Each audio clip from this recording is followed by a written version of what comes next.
Next up, we have a panel about understanding value of tokenized real estate. It would be Elizabeth, Bobby, and Jarib. Let's give them a round of applause.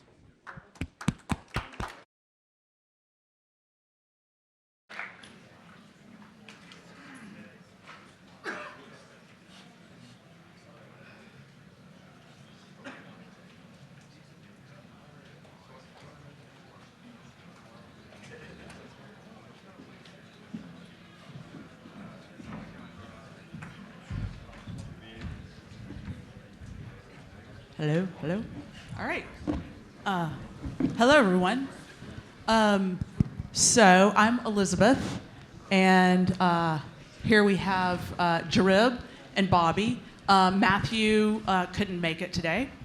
So what we're going to do is introduce ourselves, talk about how blockchain and Web3 and tokenization can impact real estate. Then we're going to talk about how virtual real estate is mirroring real estate. Then we're going to riff for a little bit, and hopefully we'll have time for some questions. If we don't, we'll meet you all in the back. So to begin with, we'll introduce ourselves, and I'll let Bobby start. Great, thanks for that, Elizabeth. Hey everyone, NFT.NYC. My name is Bobby Singh. This is my 4th year. I came here first year in 2019. Middle of the bear market, and there were like 200 attendees. I didn't know anything about NFTs. Lucky enough to get a free ticket, learned about NFTs, and now we're talking and educating and working in the space. So it shows how much our community has grown over the last 4 years. First year, 200. Last year, I think it was like 5,000 or 6,000. This year, 15,000. So it just shows that there's been exponential interest and growth in the space. And I'm happy to discuss tokenized real estate with you guys moving forward. Hello, everyone. My name is Jarib Figueredo. I'm a candidate for State House in the state of Florida for House of Representative. I've been in the space since 2016. And then I'm one of those that minted and wasted a bunch of gas on minting crypto kitties and have a huge collection of crypto kitties that I think they're still going to moon. So probably that resonates with a lot of you guys that have been in the space for quite some time. So that was my first NFT, and I fell down the rabbit hole since then, and I love NFTs and everything crypto. Well, I also have a bunch of crypto kitties, and I don't think they're going to moon because they're inflationary, but we'll see. That's right. That's right. But my name is Elizabeth Strickler. I'm a professor at Georgia State University, and where we do mostly game design and development in virtual world building, but I got into the NFT space in 2017 with the CryptoKitties, and so I've been looking. I'm just really interested in the intersection of, entertainment and world building, but now also how virtual real estate and real estate are impacting each other. So let's get started. And okay, the first question is what can blockchain do to improve buying, selling, owning, holding real estate? So in the state of Florida, we have issues transferring titles and property deeds. Last year, I bought an investment property that had to hire a lawyer because the deed was in a limbo.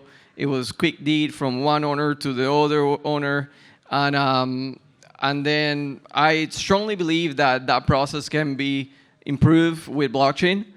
We can settle transactions instantly and get the deed in our hands in the same day or within hours with blockchain technology. And NFTs is that will be a very good application for NFTs because it's that digital file, and then you can prove ownership. So I'm lobbying and proposing that to the state of Florida, bringing it to the table, and start talking with multiple decisions makers to push on that direction. Awesome. All right, Bobby, you've been in real estate for a while, so tell us your thoughts on that same question. So I started real estate in New York City as a commercial broker over a decade ago. And at the time, you see the friction in this space. It's a lot of friction. And real estate is, especially commercial real estate, it's a very illiquid asset. There's $200 trillion worth of real estate that is highly illiquid. What blockchain can help is in terms of liquidity, the democratization of capital, but also in terms of the record keeping, right? As Jarib was saying, in the state of Florida, the titles, the deed, everything is in the title, right? So like we want to make sure the title is secure, it is transparent. In the future, it has to be encrypted. You want to be make sure that there's all the parties that are involved. There's transparency, there is trust, there's good record keeping, there's finality, and in terms of the financial structure, there's some level of tokenization around capital to make the asset class more liquid and also have higher interest globally. So we just have to be cognizant, obviously, when it comes to real estate, and we're talking about real estate versus metaverse land, etc. But we just have to be cognizant of these established legal laws. But when you have all the actors, all the participants, you have the cooperation, blockchain is a perfect infrastructure to enable a lot of use cases around record keeping, transactional history, and even the capital formation. So can you speak a little bit more about the capital formation and kind of fractionalized ownership and investment? Yep. Again, so fractionalization will make the real estate more liquid. I think that's a great use case where we have to be careful, and I want to touch on that as well, that theoretically sounds great, it's just that you need, and that's why people like Jarib are working with the state, we're working with the politics and legal teams. We want to make sure that it's in cooperation with established laws, because there is jurisdictional effect. But when it comes to capital liquidity, think about it. Web 1.0 was all about publishing, right? So you think about Google. Web 2.0, Web 1.0 is information. Web 2.0 is publishing, Twitter, etc. Web 3.0 is ownership and capital formation, because to be owner of something, you have to have some kind of, infuse some kind of capital.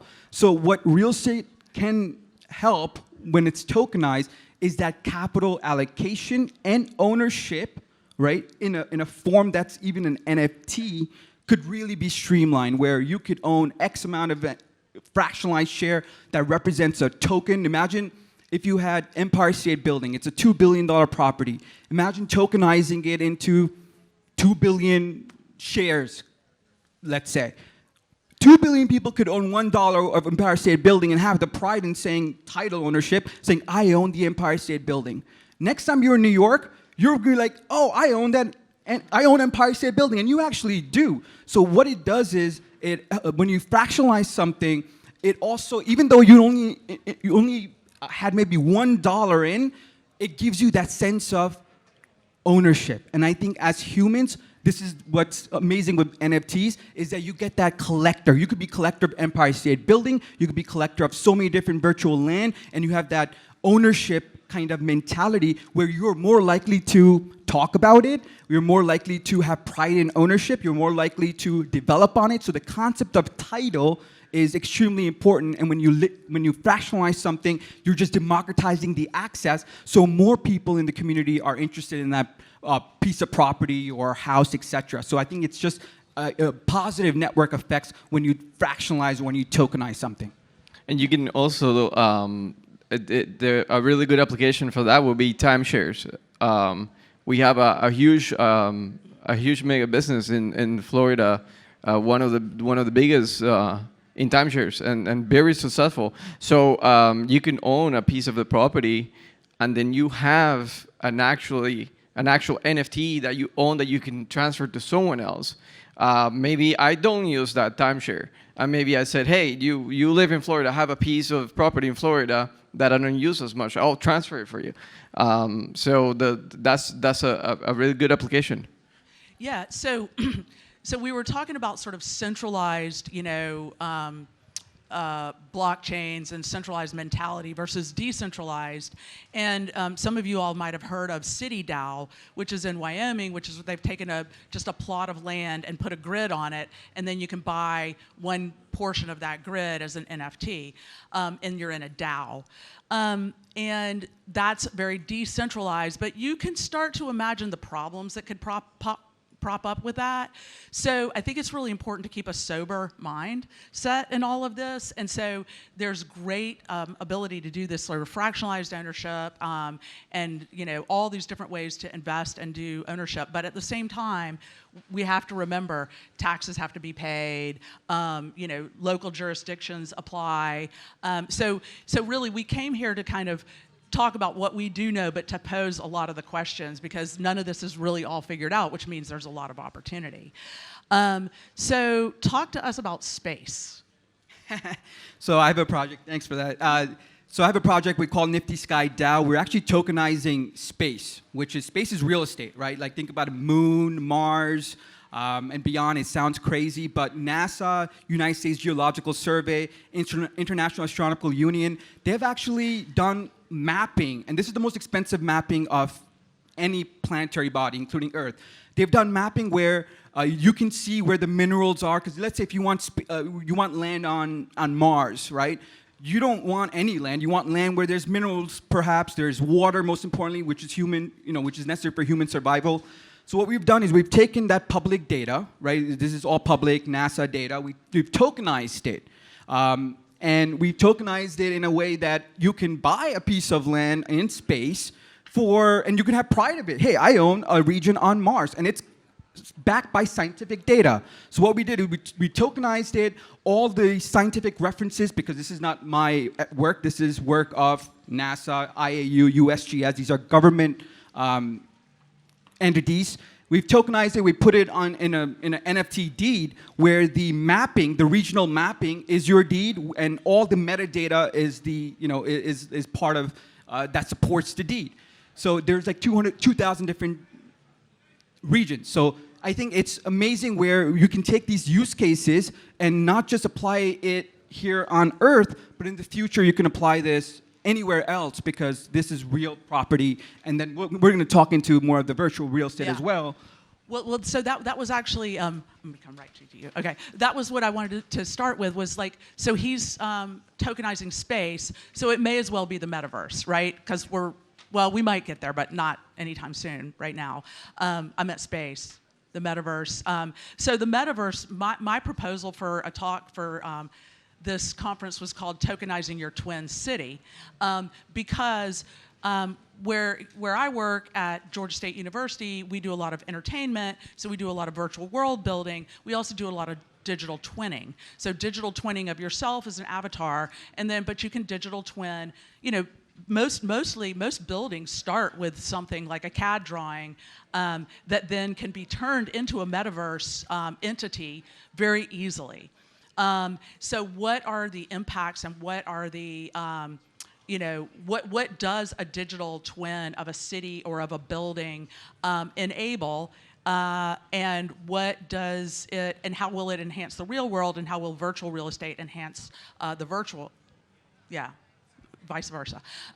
So do you want to speak to some of that? No, I was just gonna make a comment to what he was saying. I was like, I was just gonna say that I hope that Elon Musk wasn't listening to what he was saying, but he would tokenize Mars. Well, so now we want to kind of talk about, because I know many of you all are here because you're really interested in the metaverse, so recently, I think just 2 or 3 days ago, there was a virtual version of NASDAQ, the stock market exchange, and the bell was rung in the virtual twin of that in the metaverse while it was being rung in the real world. So we're starting to see the ability to engage in activities or things that are happening both in the real world and the virtual world simultaneously. This was all, spurred by us working via Zoom, et cetera. But now we're thinking about a 3D version of the internet. And when you think about 3D, you immediately get into real estate and building on that real estate. And I just want to say one more thing, and then I'm going to let you guys riff, which is just this week, Avix, I think it is, just bought Land Vault. Land Vault is a metaverse construction company. And $300 million for that. So what is a metaverse construction company? And just riff on virtual real estate. So that I remember, my brother does kitchen cabinets, and then he goes into the homes with a 3D program and scans the house and does it virtually so the client can see. And he's getting into NFTs, and he's all excited. He's like, I can make kitchens for any house in the metaverse because I've been doing this for years. I have years of experience. So there is so many applications, and it's just a huge door for job creation, right? Mm-hmm. For people to come in. 100%, right? So the way I look at metaverse, so look at real estate in real life, and let's say metaverse, real estate, or metaverse land, is that in real estate, in real life, it's permission leverage. I need to work with agents. I need to work with the county clerk's office. I need to work with legal teams, etc. I need to work with all the SEC, right? In the virtual world, it's permissionless leverage. So you can really build upon your imagination as long as you can build a community, because it all comes down to social convention. Ownership of real estate, ownership of anything is a social convention. A land doesn't know it's being owned. A tree doesn't know it's being owned. A river doesn't know it's being owned.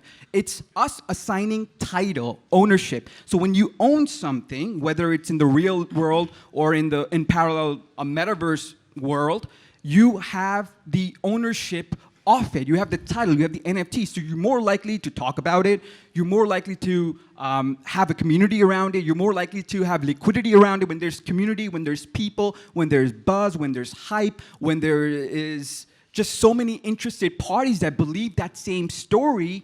You believe that project has liquidity, that project has foundation. So it's the same social construct, social convention of real estate in real life, and real estate or metaverse land in a metaverse it draws upon the same concept that humans really like, is ownership, and then the only difference is when you build these metaverse land, it's unpermissioned leverage. I mean, it's a wonderful thing to be in this space. And you can do anything you want with your land, right, on the metaverse. So exactly. So I bought from the other side when they launched. Right. I bought I minted a bunch of land because I have so many things in my mind that I want to bring to life to the metaverse, right? You can grant citizenship to someone. Yep. In the land that you own. It's your own world. You can build anything you want. Anything you can imagine, you can build it.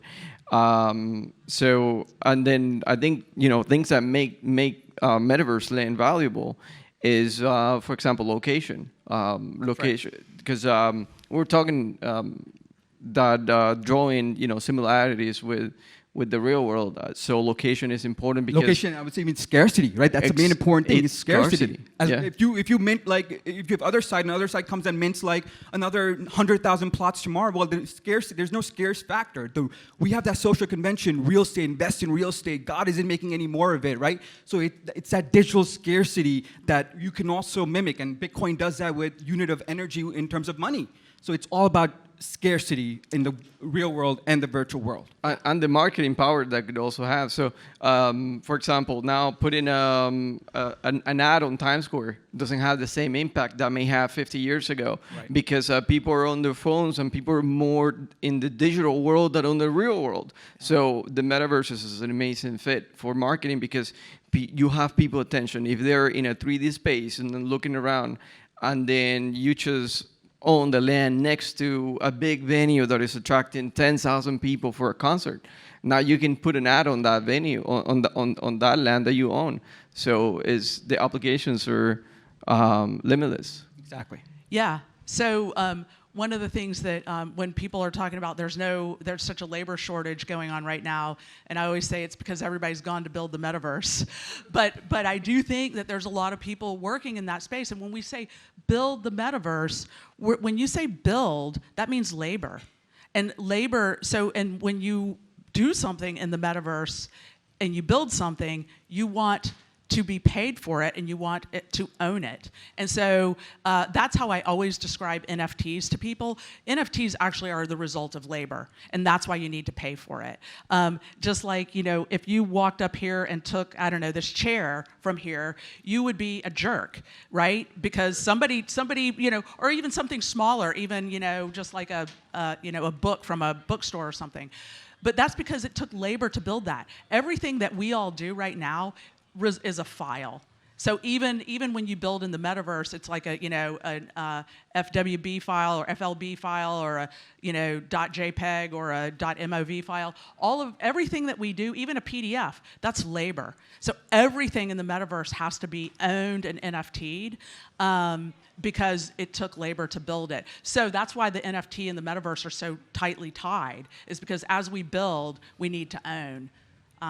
Exactly. Yeah. And by the way, I don't know if anyone has seen her YouTube, on YouTube, Elizabeth's talk on non-NFTs. Million views, awesome. That's it's a great introduction to NFTs. Definitely check it out. Million views on YouTube. Yeah, so. yeah, TED Talk. TED Talk, yeah. Correct. NFTs in the metaverse.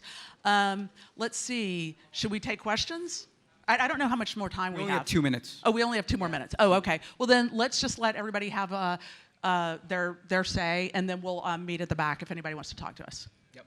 Okay. Yeah, so a great, I mean, I'm so excited because everyone here has interest in this space, and it's our, you know, it's our goal, it's our mission to take this further, invest, educate in pretty much education first, right? And then find ways to create projects, find ways to come together, whether in Discord, etc. Build a sense of community around it. Talk to your friends, talk to family, and just accelerate the space forward, because we need, you know, we are the light in terms of early adopters when it comes to just not NFTs, but also NFTs in different use cases like real estate. So it's our responsibility to take this moving forward and grow and develop both in real life and the metaverse.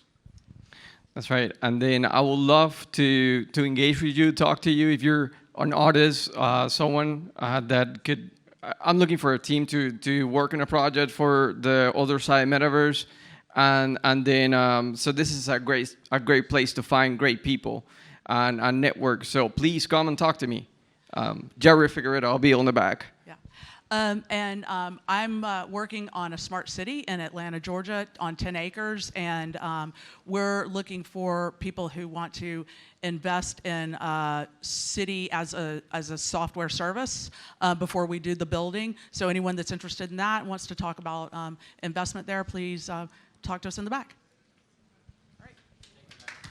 Thanks, everyone. Thank you.